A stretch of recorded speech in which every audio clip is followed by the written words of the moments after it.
নমস্কার। শুরু করছি কবিতা আবৃত্তি। আমার আজকের নিবেদন বিশ্বকবি রবীন্দ্রনাথ ঠাকুরের কবিতা বাহু।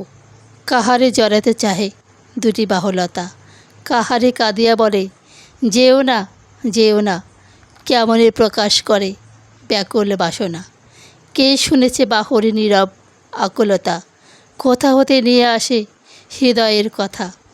গায়ে লিখে দিয়ে যায় পোলাক অক্ষরে, পরশে বহিয়ে আনে মরম বারুতা।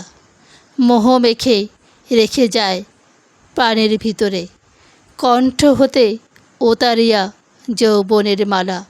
দুইটি আঙুলে ধরি তুলি দেয় গলে, দুটি বাহু বহিয়ে আনে হৃদয়ের ডালা। রেখে দিয়ে যায় যেন চরণের তলে, লতায়ে থাকুক বুকে চির আলিঙ্গন। ছিল না দুটি বাহুর বন্ধন।